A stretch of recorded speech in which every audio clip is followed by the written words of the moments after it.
పాత్రికేయ మిత్రులందరికీ నమస్కారం. తెలంగాణ రాష్ట్రం ఏర్పడి దశాబ్ద కాలం వారం 10 రోజుల్లో దాదాపుగా పూర్తి అవుతున్న సందర్భంగా పూర్తి ఉపాధి కల్పన రంగంలో తెలంగాణ రాష్ట్రం సాధించిన విజయాలు గత 10 సంవత్సరాల కాలంలో, ఎందుకంటే గత 10 సంవత్సరాల కాలంలో రాష్ట్రం ఏర్పడి కేసీఆర్ గారి ప్రభుత్వ హయాంలో జరిగిన దశాబ్ద కాలబడి ఉపాధి కల్పన తప్ప దాదాపు దశాబ్ద కాంగ్రెస్ ప్రభుత్వం గత 4-5 నెలలుగా పూర్తి వచ్చిన తర్వాత 5 నెలల తర్వాత వచ్చిన తర్వాత పూర్తి కొత్తగా జరిగిన కల్పన కాబట్టి ఈ దశాబ్దవాది కల్పన తెలంగాణ యువతకు తెలంగాణ రాష్ట్ర బాధ్యత ఉంది చెప్పేది. గత 10 సంవత్సరాల కాలంలో ఉద్యమ కాలంలోనే చెప్పింది మేము. గత 10 సంవత్సరాల కాలంలో రాష్ట్రం ఏర్పడి కేసీఆర్ గారి ప్రభుత్వ హయాంలో నియామకాలు, ఈ మూడింటి ప్రాతిపదికనే తెలంగాణ ఉద్యమం ఆనాడు జరిగిన విషయం మనందరికీ కూడా తెలుసు. అందుకే తెలంగాణ యువతకు, తెలంగాణలోని ప్రతి తల్లి తండ్రికి కేసీఆర్ గారి నాయకత్వంలో తెలంగాణ రాష్ట్రం సాధించిన ప్రగతి, తెలంగాణ రాష్ట్రం ముఖ్యంగా ఉపాధి కల్పన రంగంలో సాధించిన విజయాలను ఒక్కసారి తిరిగి గుర్తు చేయాల్సిన బాధ్యత మా మీద ఉన్నది. కాబట్టి మీ ద్వారా వారి దృష్టికి కొన్ని విషయాలు నేను తీసుకొని పోయే ప్రయత్నం చేస్తాను. ఆనాడు ఉమ్మడి ఆంధ్రప్రదేశ్ రాష్ట్రంలో యథేచ్ఛగా తెలంగాణకు రావాల్సిన ప్రభుత్వ ఉద్యోగాలలో తెలంగాణకు రావాల్సిన ఉద్యోగాల విషయంలో తీవ్రమైన వివక్ష, తీవ్రమైన ఏదైతే అన్యాయం జరిగిందో ఆ అన్యాయాన్ని నిరసిస్తూ ఎన్నో సందర్భాలలో కేసీఆర్ గారు, అదేవిధంగా టీఆర్ఎస్ నాయకత్వం ఆనాడు పెద్ద ఎత్తున ఉద్యమాలు, చివరికి ఫ్రీ జోన్ హైదరాబాద్ అని తీసుకొస్తే దాన్ని నిరసిస్తూ ఆమరణ నిరాహార దీక్ష కూడా చేసిన విషయాన్ని నేను గుర్తు చేస్తూ ఉన్నాను. అప్పట్లో ఉమ్మడి రాష్ట్రంలో, ఉమ్మడి ఆంధ్రప్రదేశ్లో ప్రెసిడెన్షియల్ ఆర్డర్ని, రాష్ట్రపతి ఉత్తర్వులని యథేచ్ఛగా వారి ఇష్టానుసారంగా ఆనాటి అప్పటి కాంగ్రెస్ ప్రభుత్వం కానీ అప్పటి ప్రభుత్వాలు కానీ తుంగలో దొక్కినాయి, ఉల్లంఘించినాయి.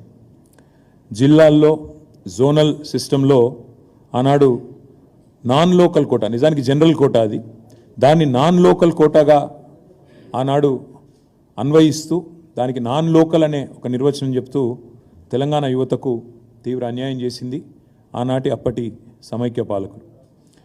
కేసీఆర్ గారి ప్రభుత్వం వచ్చిన తర్వాత, తెలంగాణ రాష్ట్రం ఏర్పడ్డ తర్వాత భారతదేశంలోనే మొట్టమొదటిసారిగా, ఈరోజు నేను కాంగ్రెస్ నాయకత్వాన్ని, బీజేపీ నాయకత్వాన్ని ఈ విషయంలో సవాల్ చేస్తూ ఉన్నా. భారతదేశంలో ఏదైనా ఒక రాష్ట్రంలో అటెండర్ నుంచి గ్రూప్ 1 ఆఫీసర్ దాకా 95% ప్రభుత్వ ఉద్యోగాలు స్థానిక పిల్లలకే ఇచ్చే రాష్ట్రం తెలంగాణ తప్ప మరొకటి ఉన్నదా?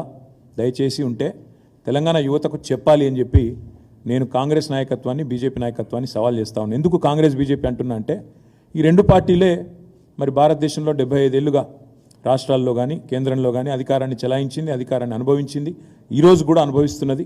ఇప్పటికి కూడా భారతదేశంలోని 28 రాష్ట్రాల్లో అధికారాన్ని నిర్వహిస్తున్నది ఈ రెండు పార్టీలే. కాబట్టి నేను చెప్తా ఉన్నా, కేసీఆర్ గారి నాయకత్వంలో మేము చివరికి ప్రెసిడెంట్ గారి దాకా పోయి, పార్లమెంటుకి పోయి ఆనాటి అప్పటి ప్రధానమంత్రిని కూడా కలిసి ఒత్తిడి తెచ్చి కొత్త జోనల్ వ్యవస్థను తెచ్చి పాత విధానాన్ని సంస్కరించి అటెండర్ నుంచి మొదలు పెడితే గ్రూప్ 1 ఆఫీసర్ దాకా 95% ఉద్యోగాలు తెలంగాణలోని స్థానిక పిల్లలకు, స్థానిక యువతకే దక్కే విధంగా 95% రిజర్వేషన్ తెచ్చిన ఒకే ఒక్క నాయకుడు కేసీఆర్, ఒకే ఒక్క ప్రభుత్వం తెలంగాణ ప్రభుత్వం కేసీఆర్ గారి నాయకత్వంలో. ఈ 95% లోకల్ రిజర్వేషన్ అనేది భారతదేశంలో ఎక్కడా లేదు. ఇది విద్యార్థులు, నిరుద్యోగులు, అదేవిధంగా వారి తల్లిదండ్రులు కూడా, తెలంగాణ ప్రజలు కూడా దయచేసి గమనించాలని చెప్పి నేను కోరుతా ఉన్నా. ఇది సాధ్యమైంది అంటే కూడా, ఈ 95% రిజర్వేషన్ దేశంలో ఎక్కడా లేని మన దగ్గరే సాధ్యమైందంటే కేవలం నిరుద్యోగుల బాధ, ఆనాడు నియామకాల విషయంలో జరిగిన వివక్షను అర్థం చేసుకున్న ఉద్యమ నాయకుడు కేసీఆర్ గారే మనం తొలి ముఖ్యమంత్రి కావడం వల్లనే జరిగిన న్యాయం అనే మాట కూడా నేను విజ్ఞప్తి చేస్తూ ఉన్నా. అదేవిధంగా ఒక్కసారి మనం గమనించినట్టయితే కేసీఆర్ గారి నాయకత్వంలో మనం సాధించిన విజయాలను మననం చేసుకునే ముందు గతంలో ఉన్న పరిస్థితులు కూడా ఒక్కసారి నెమరేసుకోవాల్సిన బాధ్యత మన మీద ఉంది. 2014 నుంచి 2023 డిసెంబర్ దాకా కేసీఆర్ గారి ప్రభుత్వం 9.5 ఏళ్ల పాటు ఉంది. కానీ సరిగ్గా మాకంటే ముందు 10 ఏళ్ల పాటు ఉమ్మడి ఆంధ్రప్రదేశ్లో కాంగ్రెస్ ప్రభుత్వం ఉన్నది. 2004 నుంచి 2014 దాకా కాంగ్రెస్ ప్రభుత్వమే ఉన్నది. మరి కాంగ్రెస్ ప్రభుత్వ హయాంలో 2004 నుంచి 14 వరకు ఆనాడు ఉమ్మడి ఆంధ్రప్రదేశ్లోని 23 జిల్లాల్లో, తెలంగాణలోని 10 జిల్లాలు, ఆంధ్ర ప్రాంతంలోని 13 జిల్లాలు, ఆంధ్ర రాయలసీమ ప్రాంతంలోని 13 జిల్లాలు మొత్తం కలిపి 10 ఏళ్లలో వారు ఏపీపీఎస్సీ ద్వారా అదేవిధంగా ఇతరత్ర మొత్తం ప్రభుత్వ ఉద్యోగాల భర్తీ ఎంత చేసినారయ్యా 10 ఏళ్లలో కాంగ్రెస్ ప్రభుత్వం అంటే 24,086 పోస్టులు మాత్రమే. యునైటెడ్ ఏపీలో ఉమ్మడి ఆంధ్రప్రదేశ్లో మాకంటే ముందున్న కాంగ్రెస్ ప్రభుత్వం 2004 నుంచి 14 వరకు చేసిన మొత్తం నియామకాల భర్తీ కేవలం 24,086.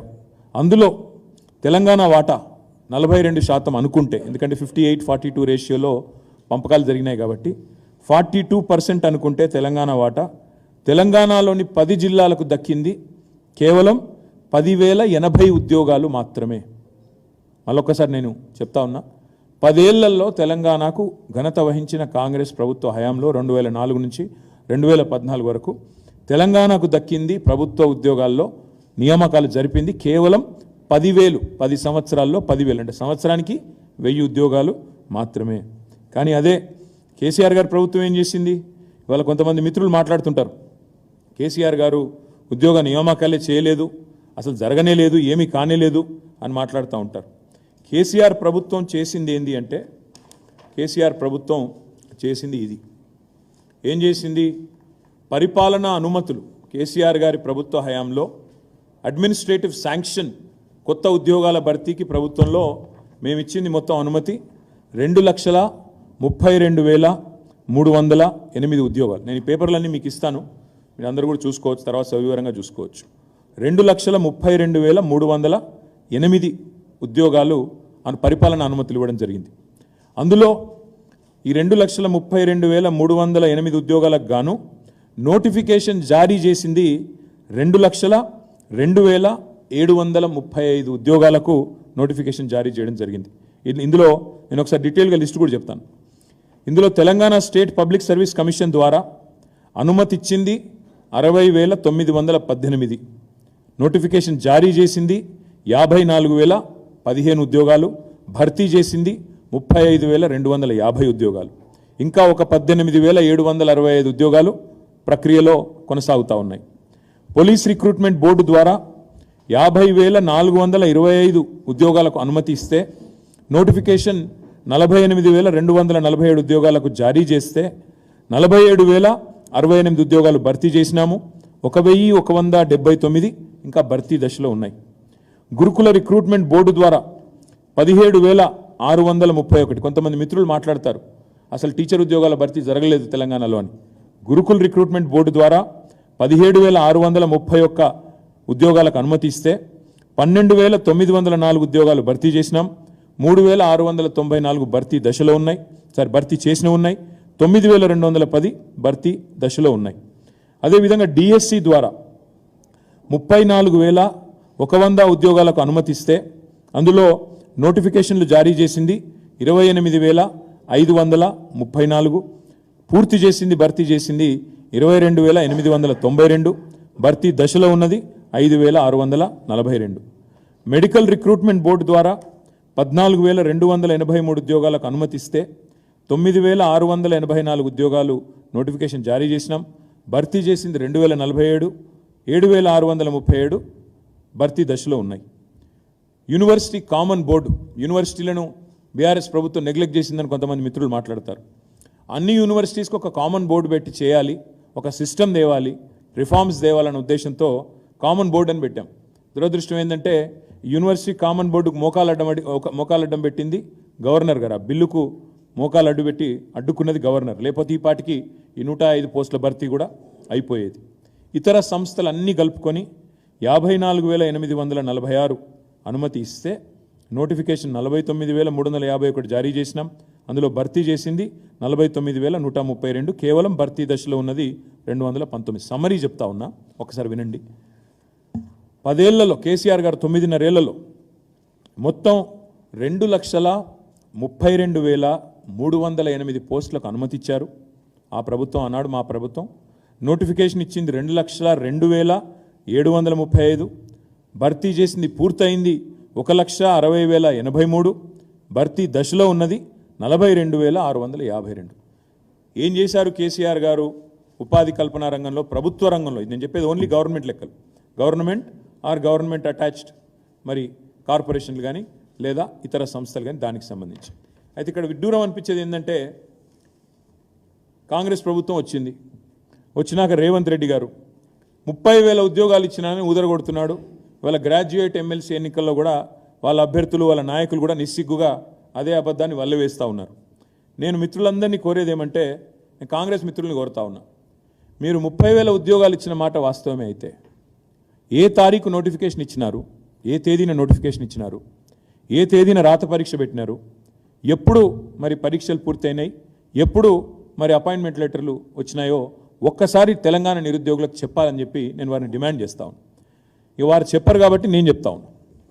ఇవాళ రేవంత్ రెడ్డి ఇచ్చిన 32,000 ఉద్యోగాలని చెప్పి ఏదైతే పచ్చి అబద్ధం చెప్తున్నాడో ముఖ్యమంత్రి స్థాయిలో ఉంటూ కూడా తెలంగాణ యువతను ఇవాళ అమాయకులు, వీళ్ళకి తెలివి లేదనుకొని ఇష్టం వచ్చినట్టు రేవంత్ రెడ్డి గారు అబద్ధాలు చెప్తున్నాడో, ఆ విషయంలో రేవంత్ రెడ్డి గారి దుర్మార్గాన్ని బట్టబయలు చేసే ఇది ఆయన చెప్పిన ఉద్యోగాలు, ఆయన ఇచ్చిన ఉద్యోగాలు అని చెప్పుకుంటున్న వాటికి పరీక్షలు ఎప్పుడు జరిగినాయి, ఎప్పుడు నోటిఫికేషన్ వచ్చిందో నేను చెప్తాను మీకు.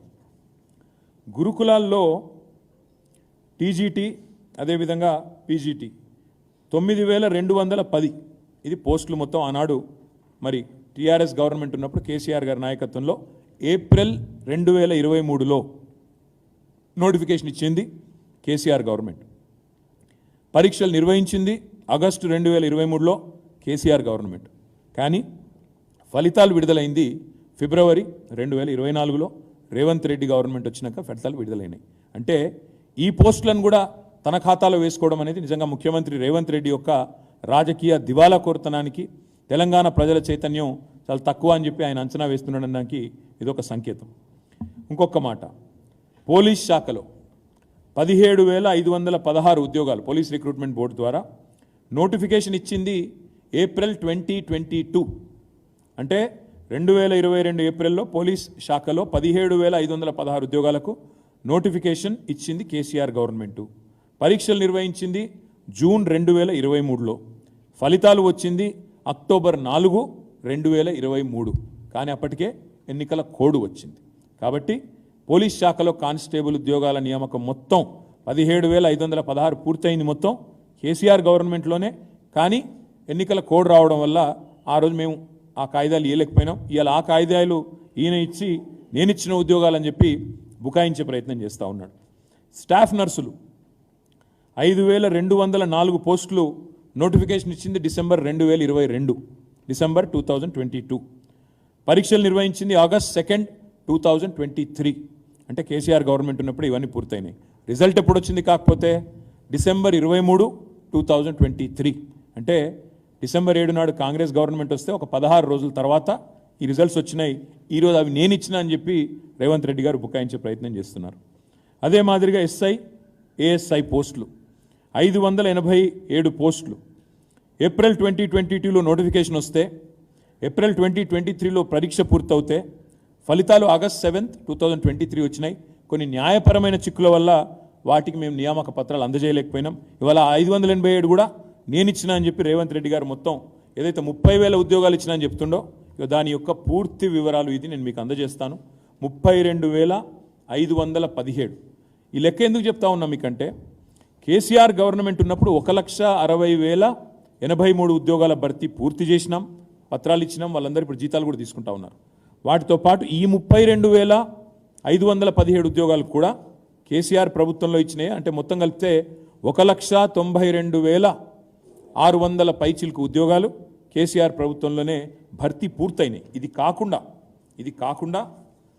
కాకుండా ఇంకా ఇంపార్టెంట్ పాయింట్, ఇది ఇంకొక మాట.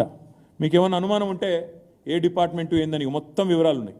ఏ డిపార్ట్మెంట్లో ఎంత పూర్తయింది, టీఎస్పీఎస్సీ ద్వారా ఎంత, టీఎస్ఎల్పిఆర్బి ద్వారా ఎంత, అదేవిధంగా రెసిడెన్షియల్ ఎడ్యుకేషన్ ఇన్స్టిట్యూషన్ల ద్వారా ఎంత, మెడికల్ రిక్రూట్మెంట్ బోర్డు ద్వారా ఎంత, డిఎస్సి ద్వారా ఎంత, మొత్తం అన్ని వివరాలున్నాయి. నేను సోషల్ మీడియాలో కూడా పెడతాను, మీకు కూడా కాపీస్ ఇస్తాను, దయచేసి చూసుకోవాలని చెప్పి కూడా నేను విజ్ఞప్తి చేస్తా ఉన్నాను.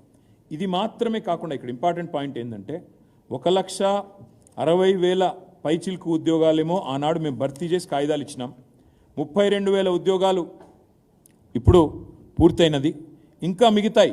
ఇప్పుడు రేవంత్ రెడ్డి చేయాల్సిన పని ఏంటంటే మేము ఇచ్చిన పరిపాలనా అనుమతులు 2,32,000 ఉద్యోగాలకి, అది కూడా కేసీఆర్ గవర్నమెంట్ ఇచ్చిన పరిపాలనా అనుమతులే. కాబట్టి ఇవి కూడా పూర్తి చేసినా కూడా ఇవి డెఫినెట్గా మరి తెలంగాణ నిరుద్యోగులు గుర్తించాల్సింది. ఇది అన్నీ కూడా కేసీఆర్ గవర్నమెంట్ చేసింది. ఇది ఎందుకు చెప్తా ఉన్నా ఇదంతా అంటే కాంగ్రెస్ ప్రభుత్వం 2004 నుంచి 14 వరకు మొత్తం చేసింది సంవత్సరానికి 1000 ఉద్యోగాల నియామకాలు. కానీ అదే కేసీఆర్ గవర్నమెంటు ఇవాళ 1,60,000 చేసింది అనుకుందామంటే కూడా సంవత్సరానికి 9.5 ఏళ్లలో సంవత్సరానికి దాదాపు 16,000 ఉద్యోగాలు ఇచ్చినట్టు లెక్క. పోనీ 1,92,000 ఉద్యోగాలు తీసుకుందాం, 94,000 ఉద్యోగాలు తీసుకుందామంటే సంవత్సరానికి దాదాపు 19,400 ఉద్యోగాలు ఇచ్చినట్టు లెక్క. 1000 ఉద్యోగాలు ఎక్కడ, సంవత్సరానికి 16,000 లేదా 19,000 ఉద్యోగాలు ఎక్కడ? అంటే ఎంత స్పీడ్గా 95% రిజర్వేషన్ తేవడమే కాకుండా జోనల్ సిస్టంలో స్థానికులకి అదేవిధంగా ఇంత పెద్ద ఎత్తున రిక్రూట్మెంట్ జరిగింది. కానీ దురదృష్టం ఏంటంటే ఈ విషయాలు మేము తెలంగాణ యువతకి, ముఖ్యంగా తెలంగాణలోని పిల్లలకు సక్సెస్ఫుల్గా చెప్పుకోలేకపోయినాం. జరిగింది ఉద్యోగ నియామకాలు కాంగ్రెస్ గవర్నమెంట్తో పోలిస్తే 16 రెట్లు ఎక్కువ, 19 రెట్లు ఎక్కువ అనే మాటను సమర్థవంతంగా మేము చెప్పుకోలేకపోయినాం. వీటితో పాటు ఇవేమో గతంలో ఇచ్చిన టోటల్ ఉద్యోగాలు, అదే మాదిరిగా ఇప్పుడు రేవంత్ రెడ్డి చెప్పిన ఉద్యోగాలకు సంబంధించింది. ప్రైవేట్ రంగం ఉద్యోగాలు కూడా తెలంగాణ యువతకే పెద్ద ఎత్తున తీసుకొచ్చింది కేసీఆర్ గారి ప్రభుత్వం. మొత్తం 9.5 ఏళ్లలో కొత్త రాష్ట్రం అయినప్పటికీ కొత్త రాష్ట్రం విషయంలో కొన్ని సందిగ్ధాలు, అనుమానాలు ఉన్నప్పటికీ, పెట్టుబడులు తరలిపోతాయని వాదనలు ఉన్నప్పటికీ కేసీఆర్ గారు ప్రభుత్వం చేసిన అతి గొప్ప పని ఏంటంటే ప్రైవేట్ రంగంలో టీఎస్ ఐపాస్ అనే వ్యవస్థ ద్వారా మేము మొత్తం 24,000 పరిశ్రమలకు అనుమతులు ఇచ్చాం. 24,000 పరిశ్రమలు, 4 లక్షల కోట్ల పెట్టుబడులు తీసుకొని రాగలిగినాం. 24,000 పరిశ్రమలకు అనుమతులు ఇచ్చి 4 లక్షల కోట్ల పెట్టుబడులు తీసుకొచ్చి 24 లక్షల ఉద్యోగాలు ప్రత్యక్షంగా ఉపాధికి అవకాశాలు సృష్టించగలిగాము. అంటే టోటల్గా తీసుకుంటే బ్రదర్, ఓవరాల్గా తీసుకుంటే 24 లక్షల ఉద్యోగాలు ప్రైవేట్ సెక్టర్లో, 2,32,000 ఉద్యోగాలు గవర్నమెంట్ సెక్టర్లో, అంటే 26,32,000 ఉద్యోగాలు సృష్టించింది తెలంగాణ ప్రభుత్వం కేసీఆర్ గారి నాయకత్వంలో. నేను ఒక్కటే అడుగుతా ఉన్నా, నేను ఎన్నికల సందర్భంగా అడిగాను, సరే ఆ రణగుణ ధ్వనిలో చాలామందికి వినబడలేదు. నేను ఒక్కటే అడుగుతా ఉన్నా, ఇంతకంటే ఎక్కువ రిక్రూట్మెంట్ చేసిన ప్రభుత్వం భారతదేశంలో గత 10 ఏళ్లలో 2014 నుంచి 23 దాకా ఏదన్నా ఒక్కటి ఉన్నదా భారతదేశంలో? దయచేసి ఉంటే చూపెట్టండి అని కాంగ్రెస్ బీజేపీ నాయకులు నేను అడుగుతా ఉన్నా. మాకంటే ఎక్కువ రిక్రూట్మెంట్ చేసిన ఒక్క ప్రభుత్వం కాంగ్రెస్ది కానీ బీజేపీది కానీ భారతదేశంలో ఎక్కడన్నా ఉంటే నేను రేపు ఈ టైం కల్లా రాజీనామా చేసి పోతా. ఇది నా ఆఫర్ వాళ్ళకి. ఇది ఎన్నికలప్పుడు కూడా చెప్పాను, రాహుల్ గాంధీకి చెప్పాను, బీజేపీ వాళ్ళకి చెప్పాను. తెల్లారి లేస్తే నోటికి వచ్చినట్టు వాగడం కాదు, దయచేసి చూపెట్టండి దేశంలో తెలంగాణ కంటే బెటర్ పర్ఫార్మింగ్ గవర్నమెంట్ రిక్రూట్మెంట్లో, ఎంప్లాయ్మెంట్ క్రియేషన్లో ఏదన్నా ఉన్నదా, ఉంటే దయచేసి చూపెట్టండి ఆధారాలతో. ఇప్పుడు నేను చెప్పినట్టు లెక్కలతో సహా చెప్పండి, సొల్లు పురాణం చెప్పొద్దు అని చెప్పాను. ఇంతవరకు సమాధానం లేదు. 6 నెలలుగా సమాధానం లేదు. ఎందుకు లేదు అంటే జవాబు లేదు. తెలంగాణ కంటే బెటర్ పర్ఫార్మింగ్ స్టేట్ లేదు. ఇదంతా నేను ఎందుకు చెప్తా ఉన్నా అంటే తెలంగాణ యువత ఆనాడు సోషల్ మీడియాలో, అదేవిధంగా ఇతరత్ర మీడియాల్లో జరిగిన దాడి, ప్రత్యర్థులు చేసిన దుష్ప్రచారం, ఏదో సామెత చెప్తారు తెలంగాణలో, నిజం కడప దాటే లోపల అబద్ధం ఊరంతా తిరిగి వస్తుందని. ఈ నిజాలన్నీ మీ దగ్గర చేరే లోపలనే నెత్తి నిండా అబద్ధాలు ఏదైతే నింపి పెట్టినారో దానివల్ల ఇవాళ తెలంగాణ కుంటుపడుతుంది. బాధ ఎక్కడ అనిపిస్తుంది అంటే, మాకు ఇబ్బంది ఎక్కడ అనిపిస్తుంది అంటే, ఇవాళ ఈ ప్రభుత్వం వచ్చినాక, ఈ రేవంత్ రెడ్డి ప్రభుత్వం వచ్చినాక ఎన్ని మోసాలు, 1 కాదు 2 కాదు. ఏమన్నాడు రేవంత్ రెడ్డి? కాంగ్రెస్ రాగానే మొదటి సంవత్సరంలో 2 లక్షల ఉద్యోగాలు అన్నాడు. మరి మొదటి సంవత్సరంలో 2 లక్షల ఉద్యోగాలు అంటే నేను ఒకటే అడుగుతా ఉన్నా, ఏది మరి ఒక్క నోటిఫికేషన్ అన్న వచ్చిందా? ఒక్కటి. గతంలో మేమిచ్చిన 2 నోటిఫికేషన్లు, ఒకటేమో మేము గ్రూప్ 1 నోటిఫికేషన్ ఇచ్చినాం. ఇస్తే ఎంత గొప్పవాడు ఈ ప్రభుత్వం, ఈ రేవంత్ రెడ్డి అంటే, ఈ కాంగ్రెస్ ప్రభుత్వం ఎంత గొప్పదంటే, ఆనాడు మేము 503 పోస్టులతో గ్రూప్ 1 నోటిఫికేషన్ ఇచ్చినాం. ఇస్తే దాన్ని రద్దు చేసిండు రాగానే. మేము పోనీ ఇంకొక 2,000 పోస్టులు లేకపోతే ఇంకో 500 పోస్టులు యాడ్ చేస్తాడేమో అనుకున్నాం. ఏం చేసిండు ఈయన? 60 పోస్టులు యాడ్ చేసిండు. 503కు 60 కలిపి అది నోటిఫికేషన్ ఇచ్చి నేను నోటిఫికేషన్ ఇచ్చిన గ్రూప్ 1 అంటే మేము ఇచ్చిన దానికి కలిపింది ఒక 60 పోస్టులు. రెండోది బీఆర్ఎస్ ప్రభుత్వం ఉన్నప్పుడు మేము ఆల్రెడీ డిఎస్సి ద్వారా 20,000 పైచిలకు రిక్రూట్మెంట్ 28,534 పోస్టులు మేము రిక్రూట్మెంట్ చేసినాం. ఈయనప్పుడు లొలిపెట్టిండు రేవంత్ రెడ్డి ఏమన్నాడు, మెగా డిఎస్సి వేస్తా, మొదటి క్యాబినెట్లోనే మెగా డిఎస్సి 50,000 టీచర్ పోస్టులు ఖాళీ ఉన్నాయి, ఫస్ట్ క్యాబినెట్లో వేస్తా అన్నాడు మెగా డిఎస్సి. మరి నేను అడుగుతున్నా రేవంత్ రెడ్డిని, కాంగ్రెస్ ప్రభుత్వాన్ని, గ్రాడ్యుయేట్లను ఆలోచించమని కూడా కోరుతా ఉన్నా. బీఆర్ఎస్ ప్రభుత్వం ఉన్నప్పుడు 5,089 పోస్టులతో డిఎస్సి మేము నోటిఫై చేస్తే దాన్ని నువ్వు వచ్చి రద్దు చేసినావు. మేము అనుకున్నాం నువ్వు చెప్పినట్టు మరి 50,000 ఉద్యోగాలతోని డిఎస్సి ఇస్తావేమో అనుకున్నాం. నువ్వేం చేసినావు మరి? మేము ఇచ్చిన 5,089కి అదనంగా 5,913 కలిపి 11,000 ఉద్యోగాలతో కొత్త నోటిఫికేషన్ ఇచ్చినాడు. అంటే ఒక్కటి కొత్త నోటిఫికేషన్ లేదు. 2 మేమిచ్చిన నోటిఫికేషన్లను రద్దు చేసి వాటికి ఇంకొన్ని కలిపి కొన్ని కొసిరి అది మళ్ళీ కొత్తగా ఇచ్చింది తప్ప ఏ ఒక్క నోటిఫికేషన్ కూడా రేవంత్ రెడ్డి వచ్చినాక ఇవ్వలేదు. ఇవ్వకపోగా 2 లక్షల ఉద్యోగాలని చెప్పిన మాటను తుంగలో దక్కే విధంగా జాబ్ క్యాలెండర్ అన్నాడు. ఇంతవరకు అది అతి లేదు గతి లేదు. అదేవిధంగా ఇంకా దుర్మార్గం ఏంటంటే ముఖ్యమంత్రి గారి సహచరుడు ఆయన డిప్యూటీ చీఫ్ మినిస్టర్ మేము నిరుద్యోగులకి 4,000 రూపాయల నిరుద్యోగ భృతి అనే మాటనే ఇవ్వలేదు అని నిండు శాసనసభలో పచ్చి అబద్ధం. వాళ్ళ నాయకురాలు ప్రియాంక గాంధీ గారిని పిలిచేమో ఇక్కడ యూత్ డిక్లరేషన్లో నెలకు 4,000 అని చెప్పి మాట, కానీ వెంటనే ఉప ముఖ్యమంత్రి గారు శాసనసభలో మాట మార్చి మేము ఉద్యోగాలు ఇస్తామన్నాం కానీ నిరుద్యోగ భృతి ఇస్తామని ఎక్కడ చెప్పాం అని చెప్పి మాట మార్చినారు. ఇవన్నీ కూడా తెలంగాణ యువత, తెలంగాణ నిరుద్యోగులు, తెలంగాణ గ్రాడ్యుయేట్లు అందరూ గమనించాలని చెప్పి నేను విజ్ఞప్తి చేస్తూ ఉన్నా. ఇవాళ ఈ ముఖ్యమంత్రి గారు సరే ప్రభుత్వ ఉద్యోగాలు ఎట్లాగూ ఇస్తలేడు, జాబ్ క్యాలెండర్ ఎట్లాగూ లేదు, మీకు అర్థమైపోయింది మోసం. ప్రవేశ పరీక్షలకు ఎంట్రన్స్ టెస్ట్లకు రూపాయి కూడా ఫీజు తీసుకొని అన్నాడు. మరి కేసీఆర్ గారు ఉన్నప్పుడు టీచర్ ఎలిజిబిలిటీ టెస్ట్ ఫీజు 400 రూపాయలు ఉండేది. రేవంత్ రెడ్డి గారు చెప్పినారు నేను ₹1 కూడా తీసుకోను, 0 ఫీజు అన్నాడు. కానీ ఆయన వచ్చినాక టెట్ ఫీజుని 400 ఉన్నదాన్ని 2,000 చేసినాడు. ఇది వాస్తవం. అంటే చెప్పేది ఒకటి, చేసేది ఒకటి. ఈ అన్నింటికీ మించిన దారుణమైన వ్యవహారం ఏంటంటే, బాధ ఎక్కడ అనిపిస్తుంది అంటే, మేము కష్టపడి తెచ్చిన ప్రైవేట్ సెక్టర్లో తెచ్చిన పరిశ్రమలు ఇవాళ వాటికి కూడా పాతరేస్తూ ఉన్నాడు ఈ ముఖ్యమంత్రి, ఈ ప్రభుత్వం. అక్కడ బాధ అనిపిస్తున్నది. ఫార్మా సిటీ పేరిట 12,000 ఎకరాల్లో అద్భుతంగా భారతదేశంలో కాదు ప్రపంచంలో అతిపెద్ద ఫార్మా క్లస్టర్ పెట్టి ఒక 5 లక్షల ఉద్యోగాలు ప్రత్యక్షంగా పరోక్షంగా 5 లక్షల ఉద్యోగాల సృష్టికి మొత్తం రంగమంతా సిద్ధం చేస్తే ఈయన వచ్చి ఫార్మాసిటీ రద్దు అన్నాడు. అక్కడ రియల్ ఎస్టేట్ చేస్తారట, ఫార్మాసిటీ రద్దు చేసి రియల్ ఎస్టేట్ చేస్తా అని చెప్పి ఈ ముఖ్యమంత్రి చెప్తా ఉన్నాడు. ఇంకా దారుణం, బిల్డర్ల మీద ట్యాక్సులు వేసి, ఇప్పుడు ನೀವು వింటున్నారు, మీరు నేను అందరం వింటున్నాం. ఒకటి బి ట్యాక్స్ అట, బట్టి ట్యాక్స్, ఆర్ ట్యాక్స్ అట, రేవంత్ ట్యాక్స్ మరి రాహుల్ ట్యాక్స్ తెలియదు, యూ ట్యాక్స్ అట, Uttam tax, B tax, R tax, U tax, Bru. ఇదివరకు బ్రూ కాఫీ ఉండే, ఇప్పుడు బ్రూ ట్యాక్స్ వచ్చింది తెలంగాణలో. ఇది కూడా అన్ని అనధికార ట్యాక్సులు, జిఎస్టీ, వ్యాట్, ఎస్జిఎస్టీ లెక్క బ్రూ ట్యాక్స్. అదొకటి కొత్త ట్యాక్స్ వచ్చింది. పాపం బిల్డర్లను సావగొడుతున్నారు. ఎవరి దుకాణం వాళ్ళది, ఎవరు ఎంత దండుకుంటే అంత దండుకోవాలి. ఎందుకంటే అది రక్తం రుచి మరిగిన పులులు కదా వీళ్ళు. 10 ఏళ్ళు అధికారానికి దూరమైనరు. ఇప్పుడు విచ్చల విడిగా ఎవరి దుకాణం వాళ్ళది. రేపో మాపో ఎక్సైజ్ దుకాణం కూడా తెరుస్తారు, జూపల్లి కృష్ణారావు దుకాణం ఇంకోటి చాలా అవుతుందని చెప్తున్నారు. మరి చూడాలా. నేనేమన్నా అంటే ఈ బ్రూ ట్యాక్సులు దీనివల్ల ఏమవుతుంది, ఎవరి పాటికి వాళ్ళు పెట్టుబడిదారుల మీద దాడి చేస్తే నిర్మాణ రంగం కుదేలవుతున్నది. వాళ్ళు అడగండి, హైదరాబాద్లో ఏ బిల్డర్ని అడగండి, 5 నెలల్లో బిల్డింగ్ పర్మిషన్లు బంద్ అయినాయండి. ఎందుకు బంద్ అయినాయి? ఎట్లా వస్తాయి మరి పెట్టుబడులు? ఎట్లా జరుగుతుంది ఉపాధి కల్పన? ఈ రకంగా అడ్డగోలుగా పడి దోచుకొని తింటుంటే మేము అర్థం చేసుకోగలం. మీరు ఢిల్లీకి సామంతరాజులు కాబట్టి, మీరు ఢిల్లీకి కప్పం కట్టాలి కాబట్టి, ఆ కప్పం కట్టేందుకు ట్యాక్సులు, ఈ దోపిడీ ఇదంతా మాకు తెలుసు, ముందే చెప్పినాం ప్రజలకి. సరే అయినా ప్రజలు ఓటేసినారు, మీ అదృష్టం బాగుంది, మంచిదే, సంతోషం. కానీ ఇవాళ దురదృష్టం ఏంటంటే, ఒకవైపు ఏమో బిల్డర్లను బెదిరిస్తారు, బ్లాక్మెయిల్ చేస్తారు, be tax, R tax, U tax అని వసూలు చేస్తారు. మరొక వైపు కొత్త పరిశ్రమలు తెచ్చుడు కాదు, ఉన్న పరిశ్రమలే పోతున్నాయి. బాధ అక్కడ అనిపిస్తున్నది. ఉన్న పరిశ్రమలు, మేము తెచ్చిన పరిశ్రమలు, కేన్స్ టెక్నాలజీస్ అనే కంపెనీ మైసూరు నుంచి ఎన్నికల కోడ్ ఉన్నప్పుడు కూడా నేను ఎఫర్ట్ పెట్టి వాళ్ళను గుజరాత్కు పోతామంటే పట్టి ఆపి వారం రోజుల్లో మీకు ల్యాండ్ ఇచ్చే బాధ్యత నాది అని చెప్పి కొంగర్ కలాన్లో వాళ్ళకు కావాల్సిన చోట ఫాక్స్కాన్ పరిశ్రమ ఎదురుగా ల్యాండ్ ఇచ్చింది నేను, మా డిపార్ట్మెంట్, ఇండస్ట్రీస్ డిపార్ట్మెంట్. 3,700 కోట్ల పెట్టుబడి. దానివల్ల దాదాపు ఒక 15-20 మంది పిల్లలకు ప్రత్యక్షంగా పరోక్షంగా ఉద్యోగాలు వచ్చే అవకాశం.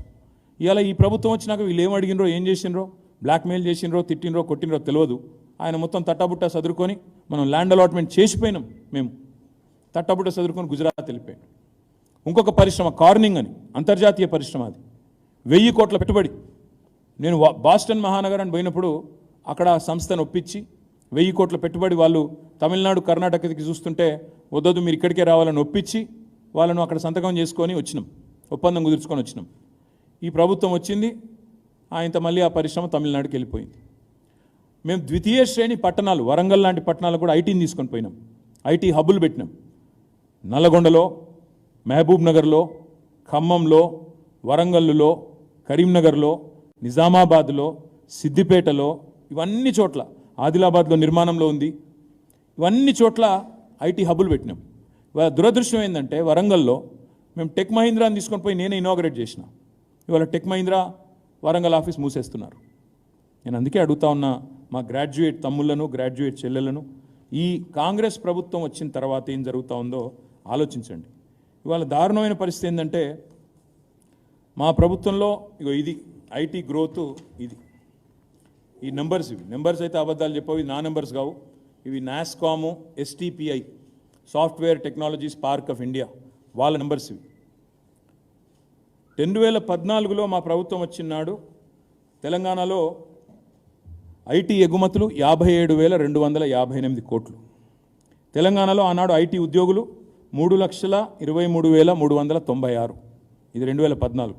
మేము దిగిపోయే నాడు 2023 మే నాటికే ఈ నెంబరు, ఆ తర్వాత ఇంకా పెరిగింటుంది. మేము దిగిపోయే నాడు 2023 ఐటీ ఎగుమతులు 57,000 నుంచి 2,41,275 కోట్లకు పెరిగినాయి. ఐటీ ఉద్యోగుల సంఖ్య 3,23,396 నుంచి 9,05,715కు పెరిగింది. అంటే ఇదంతా ఎందుకు చెప్తా ఉన్నా అంటే తెలంగాణలోని విద్యావంతులు, ఇవాళ ముఖ్యంగా ఈ గ్రాడ్యుయేట్ ఉప ఎన్నికల్లో ఓటేస్తున్న విద్యావంతులు ఎవరైతున్నారో, ఈ వివరాలన్నీ మీరు తెలుసుకుంటే, మీరు అర్థం చేసుకుంటే, మీరు 10 మందికి చెప్తేనే ఈ కాంగ్రెస్ ప్రభుత్వం మీద ఒత్తిడి ఉంటుంది, కేంద్రంలో ఉన్న బీజేపీ మీద కూడా ఒత్తిడి ఉంటుంది. ఒక ఎదుగుతున్న రాష్ట్రం, పరుగులు పెడుతున్న రాష్ట్రం తెలంగాణ. ఇట్లాంటి రాష్ట్రానికి అన్యాయం చేయకూడదు. ఇట్లాంటి రాష్ట్రానికి చేయగలిగితే దశాబ్ది నిండుతున్న సందర్భంగా అన్యాయం చేయకుండా చేయగలిగితే మేలు చేయాలన్న ఆలోచన ఉండాలి తప్ప ఈ రకంగా వంచే కార్యక్రమాలు, ఎన్నికల్లో ఓట్లు దండుకోవడానికి మాత్రమే చేసే ఊకదంపుడు హామీలు, ఇచ్చే హామీలు, ఊకదంపుడు ఉపన్యాసాలు అవి కాకుండా ఇప్పుడు కాంగ్రెస్ ప్రభుత్వం ఒక్క ఉద్యోగం కొత్తగా ఇవ్వలేదు. ఇవ్వకపోగా ఆనాటి కేసీఆర్ ప్రభుత్వం ఇచ్చిన ఉద్యోగాలు మేమిచ్చిన ఉద్యోగాలుగా చెప్పుకుంటుంది. అందుకే ఈ వాస్తవాలన్నీ తెలంగాణ యువత ముందు పెట్టాలి. రాబోయే 4.5 ఏళ్ళైనా మరి ఈ ప్రభుత్వాన్ని సరైన పద్ధతుల్లో నడిపే విధంగా తెలంగాణ విద్యావంతులు తీర్పియాలని నా ప్రార్థన. ముఖ్యంగా హైదరాబాద్లోని కోచింగ్ సెంటర్లలో ఏ యువతనైతే వాళ్ళు ఇక్కడ కోచింగ్ తీసుకుంటా ఉన్నారో, వరంగల్, నల్లగొండ, ఖమ్మం ఈ 3 ఉమ్మడి జిల్లాలకు సంబంధించిన గ్రాడ్యుయేట్లకు కూడా, హైదరాబాద్లో ఉన్న వాళ్ళకు కూడా నేను విజ్ఞప్తి చేస్తూ ఉన్నా. ఈ ప్రభుత్వం మీకు ఇచ్చిన హామీలు నెరవేరాలి అంటే మరి పట్టభద్రుల ఎమ్మెల్సీగా మా అభ్యర్థి ఏనుగుల రాకేష్ రెడ్డిని మీరు గెలిపించినట్టు అవుతే తప్పకుండా మీ తరపున ప్రభుత్వం మీద ప్రశ్నిస్తూ, ఎప్పటికప్పుడు నిలదీస్తూ, నిగ్గదీస్తూ, వారు చేసిన తప్పులను కడుగుతూ, అదేవిధంగా నిరుద్యోగుల తరపున మరి మీకు ఇవ్వాల్సిన నిరుద్యోగ భృతి కానీ, మీకు రావాల్సిన నోటిఫికేషన్లు కానీ, మీకు ఉద్యోగులకు రావాల్సిన డిఏలు, పిఆర్సీలు, ప్రమోషన్లు కానీ, వీటన్నింటి విషయంలో బీఆర్ఎస్ పార్టీకి ప్రధాన ప్రతిపక్షంగా మరింత వెన్నుదన్నుగా ఉండే అవకాశం ఉంటుందని విజ్ఞప్తి చేస్తూ, మరి ఒక మంచి అభ్యర్థిని కేసీఆర్ గారు మాకు ఇచ్చినారు. ఒక గోల్డ్ మెడలిస్టు, చదువుకున్న అభ్యర్థి, విద్యావంతుడు, సౌమ్యుడు, ప్రజా ఉద్యమాల్లో పాల్గొన్నవాడు, అదేవిధంగా అన్నింటికి మించి యువకుడు, ఉత్సాహవంతుడు. ఎలాంటి క్రిమినల్ కేసులు లేవు, ఎలాంటి బ్లాక్మెయిల్ ఆరోపణలు లేవు, ఎలాంటి అక్రమాలు లేవు, అన్యాయాలు లేవు. ఒక క్లీన్ ఇమేజ్ ఉన్న నాయకుడిని కేసీఆర్ గారు మీ ముందు పెట్టారు. కాబట్టి మొదటి ప్రాధాన్యత ఓటు మే 27 నాడు ఇక్కడ హైదరాబాద్లో ఉండే గ్రాడ్యుయేట్స్ కూడా, మరి మీకు మిత్రులున్నా, మీకు చుట్టాలున్నా, ఎవరున్నా నల్లగొండ, మన వరంగల్, ఖమ్మంలో వారికి కూడా చెప్పండి. ఏనుగుల రాకేష్ రెడ్డి గారి మరి 3వ స్థానంలో ఉన్నారు, ఆయన 3rd రోలో ఉన్నారు. ఆయనకు ఓటు వేసి, ఫస్ట్ ప్రయారిటీ ఓటు వేసి గెలిపించాలని మనస్ఫూర్తిగా కోరుతూ మీకు కూడా ధన్యవాదాలు, నమస్కారం. ఈ డీటెయిల్స్ మొత్తం కూడా మీకు ఇస్తాము. మీరు దయచేసి ఇవన్నీ కూడా నా పిఆర్ఓ ఇస్తారు, మీరు కూడా దయచేసి చూసుకోండి.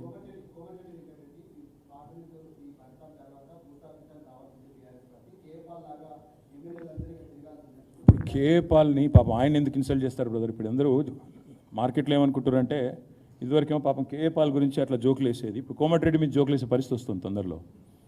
ఎందుకంటే ఎవడైనా మూర్ఖుడు తప్ప తెలివైన వాడు అంటాడా బ్రదర్? 27 అంతస్తుల హాస్పిటల్ ఏంది, కరెంటు పోతే 14 నుంచి 27కి ఎట్లా పోవాలన్నాడు కోమటిరెడ్డి. నేను చూస్తూ ఉంటే సోషల్ మీడియాలో కామెంట్ ఏందో తెలుసా, మరి 14 అంతస్తులే కడితే మరి 3వ అంతస్తుల పోయి కరెంట్ ఆగిపోతే అసలు ఫస్ట్ ఆఫ్ ఆల్ ఒక మంత్రి నోట్లకి వెళ్ళి కరెంట్ పోతుందన్న మాట ఎందుకు వస్తుంది? మేము ఉన్నప్పుడు ఆ మాట ఎందుకు రాలేదు, ఇప్పుడు ఎందుకు వస్తుంది? అంటే ఎంత మూర్ఖులు నడుపుతున్నారు ఈ గవర్నమెంట్ని, ఎంత జోకర్లు నడుపుతున్నారు ఈ గవర్నమెంట్ని. ఇలాంటి సన్నాసులు నడిపితే గట్లాంటి ఆలోచనలు వస్తాయి. కరెంటు పోతే జనరేటర్ ఉండదా? ఆయన మంత్రి, ఆయన నాకు అర్థం కాదు, జోకరా ఆయన మంత్రి. ఇంకా మీరు మళ్ళీ ఆయన క్వశ్చన్కు మళ్ళీ మీరు నన్ను అడుగుడు.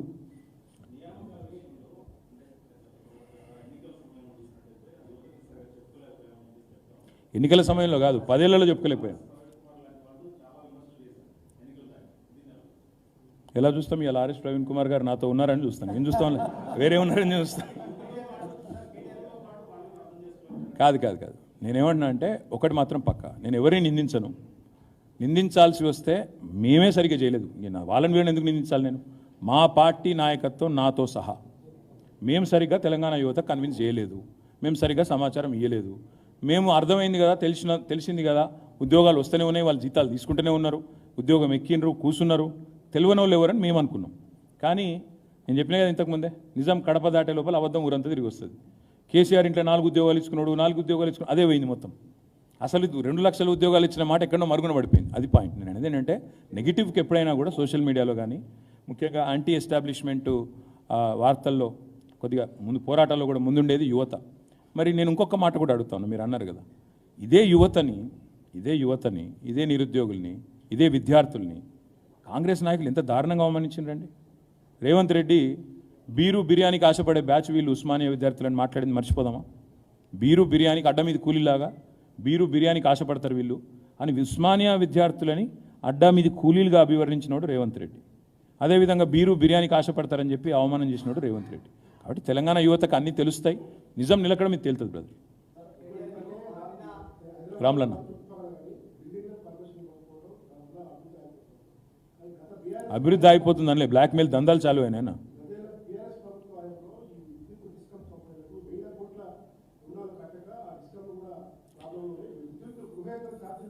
తెలుగులో సామెత ఉంది రామ్లన్న, ఏమంటారంటే ముఖం బాగాలేక అద్దం బల్ల కొట్టుకుంటాడు వెనకటికి. 10 ఏళ్ళు మేము నడిపినాం కదా, ఇదే విద్యుత్ సంస్థలను మేము నడిపినాం కదా. ఇలా ప్రజలకు తేడా తెలుస్తలేదు. నేను ఎక్కడ పోయినా అడుగుతున్నా, కేసీఆర్ ఉన్నప్పుడు కరెంట్ ఎట్లుండే, ఇవాళ ఎట్లుందని అడుగుతున్నా. 5 నెలలనే మార్పు అన్నారు కదా, 5 నెలలనే తేలిపోయింది కదా. వీళ్ళ సమర్థత, వీళ్ళ నిర్వహణ సామర్థ్యం, ఇంత బ్రహ్మాండంగా కెపాసిటీ నిర్మాణం చేసి వీళ్ళ చేతిలో పెడితే మేము వచ్చినాడు ఎంతన్నా కెపాసిటీ ఎలక్ట్రిసిటీది 7,700 మెగావాట్లు. మేము దిగిపోయినాడు నిన్న యాదాద్రిలో కమిషన్ అయిన 2 ప్లాంట్లతో కలిపితే ఇంకో 1,600 మెగావాట్లు యాడ్ అయింది. కలిపితే 20,000 మెగావాట్లు చేసి ఈ సన్నాసులకు అప్పచెప్పినాం. గది కూడా నడుపుకునే చేత కాకపోతే మేమేం చేస్తాం దానికి? కరెంటు కోతలు హైదరాబాద్లో తిడుతున్నారు, ఊర్లలో తిడుతున్నారు, రైతులు ఏడుస్తున్నారు. ఏం కరెంటు కోతలు రా ఆయన? ఎండాకాలంలో పండుకుందామంటే మధ్యాహ్నం అర్ధగంట కరెంటు ఉండదు. ఆఖరికి ఎంజీఎంలో 5 గంటల కరెంటు పోతుంది. భువనగిరి హాస్పిటల్లో కరెంటు పోతే టార్చ్ లైట్ల వెలుగులో డాక్టర్లు వైద్యం చేసే దుస్థితి ఇదనడం చూసిరా కేసీఆర్ గవర్నమెంట్లో. అప్పుడు మరి ఇప్పుడు ఏడదొచ్చినాయి ప్రశ్నించే గొంతులు, బట్టలు దించుకున్న మేధావులు ఎక్కడ పోయినారు? ఇప్పుడు ఏడవైంది మరి కరెంటు. ఇవాళ 20,000 మెగావాట్లకు సామర్థ్యం పెరిగినా ఎందుకు ఇవ్వలేకపోతున్నాడు రేవంత్ రెడ్డి ప్రభుత్వం? అని చేతకంతనం కాదా? 20,000 మెగావాట్ల కెపాసిటీ పెంచితే దాన్ని వాడుకునే తెలివిలేని సన్నాసులు మమ్మల్ని అంటే ఎట్లా? బకాయిలు ఇంకెన్ని రోజులు చెప్తారు ఆ కథలు? శ్వేతపత్రాల మీద గారడీలు. తర్వాత ఇంకొక మాట్లాడుతున్నాను నేను, మొన్నటిదాకా తిట్టిండ్రు మేడిగడ్డ విషయంలో, మేము కాఫర్ డ్యామ్ కట్టవాయని. ఇప్పుడు ఆ లైన్కే వచ్చిరా లేదా? అక్కడ కేసీఆర్ చెప్పిన కాడికి వచ్చిందా లేదా? మళ్ళీ ఇటు పోయి అటు తిరిగి 6 నెలలకు కొండందవి ఎలుకని పట్టిండంటారు చూడు. మేము ముందే చెప్పినాం, అరే కట్రాబై కాఫర్ డ్యాము ఎండబెట్టకు, తెలంగాణ పొలాలను ఎండబెట్టకు, రైతులను సావగొట్టకు, మా మీద కోపం అంటే మా మీద మమ్మల్ని చూసుకో అని చెప్పినాం. ఇన్లే 5 నెలలు తవ్వి మళ్ళీ ఆఖరికి ఏం చేసిండ్రు? మళ్ళీ గాడికే వచ్చిండు కదా. రిపేర్ చేయమన్నది ఎన్డీఎస్ఏ, చేస్తాము, ఎల్ఎన్టీ కట్టాలి పెట్టాలి, అదే కదా నేను అనేది. అదే నడపరాక ఆడరాక మధ్యలో ఓడంటారు, ముఖం బాగాలేక అద్దం బల్ల కొట్టుకుని అంటారు దీన్ని. ఇక నేను ఇంతకంటే ఎక్కువ ఈరోజు చెప్పను, ఎందుకంటే మిగతా విషయాలు అన్ని డైల్యూట్ అయిపోతాయి కాబట్టి వద్దు. Thank you. రేపు మళ్ళీ మాట్లాడతాను, వేరే సబ్జెక్ట్ ఉంది. రేపు మళ్ళీ వస్తా బ్రదర్. మీతో బాధ ఏంటంటే ఇది తెలంగాణ యువతకు సంబంధించి ఇంపార్టెంట్ సబ్జెక్ట్. మీరు ఇది రాయరు. నేను వెంకటరెడ్డిని జోకర్ ఒప్పికరు అంటే అది రాస్తారు మీరు. మీతో బాధ అది. అందుకే నేను ఏమంటున్నా అంటే వద్దు, రేపు మిగతా విషయాలు రేపు మాట్లాడుకుందాం. Thank you.